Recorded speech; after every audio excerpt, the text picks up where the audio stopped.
I mean, no party is right 98% of the time. When I'm in Congress, I won't care if it's a Democratic idea or Republican idea. If it's a good idea, I'll support it. If it's a bad idea, I won't. Leads me to my next question. Can I really real quickly, please. Bob likes to throw that statistic out. It's because Bob doesn't understand the way the Congress works. The truth is, there are dozens of procedural votes every single day. Procedural votes on a rule, procedural votes on a previous question. There are many, many, many, many, many of them. Everybody on both sides votes down party line on those.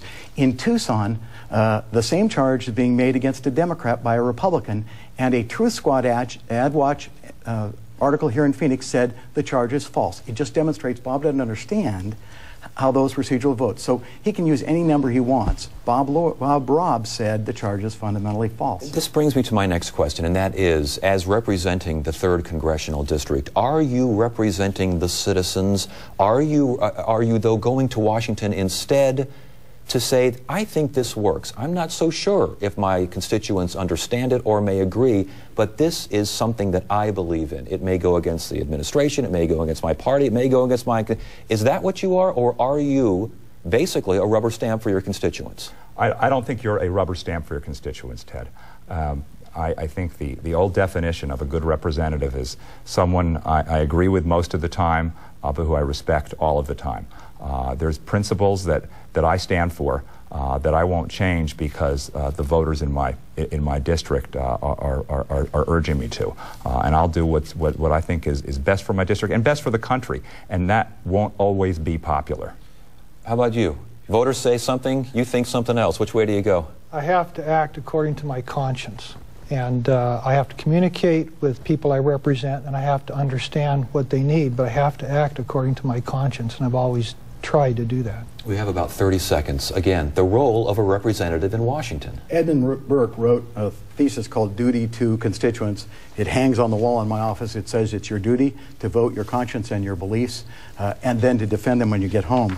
The Republic said, for his remarkable consistency, dare we say for his adherence to principle, the Arizona Republic strongly recommends District 3 voters return John Shadegg to Congress for sticking to my principles. All right, and we're going to try to stick to our timetable here, so it's time for closing statements. We have about 30 seconds for each of you to go ahead and wrap it up, and I do believe we are going to start with Bob Lohr. Bob, you got 30 seconds. Thank you. Thanks, Ted, for hosting this debate tonight. I've spoken to thousands of voters in District 3. The fact is, we need a change in leadership. Those voters are deeply concerned, but they know that with a change in leadership, we can restore the American dream for our children and our grandchildren. I'll fight for an economy that works for all Americans, for energy independence, for health care for all, and for better education for our children, and I'll reach across the aisle to do it.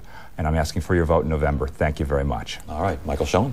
Yes, thank you. Like Ron Paul, I would never vote to raise taxes. I would never take away a citizen's constitutional rights. I would never surrender Congress's constitutional responsibility to regulate commerce and currency or to declare war. I would never vote our nation into debt, and I would never accept a penny of the outrageous congressional pensions. All right, thank you. And Congressman. Ted, thank you very much, and I want to thank Channel 8 for making this possible. Most of all, I want to thank the viewers who took the time to watch tonight. Representing the people of the 3rd Congressional District has been the single greatest privilege of my life. Every night when I walk back from a vote, I look back at the Capitol Dome over my shoulder and I see those lights shining up on it, and sometimes it's raining and it glistens and I get goosebumps. This is a tremendous privilege. I've been there in good times and bad times. I was there for an impeachment, and it has been a great honor. I grew up in the shadow of Barry Goldwater. I deeply believe that, like Ronald Reagan said, this is a shining city on the hill. I'd appreciate your vote. All right, gentlemen, thank you very much. We appreciate your participation in our debate. Thank you. Thank you very much. Thank you.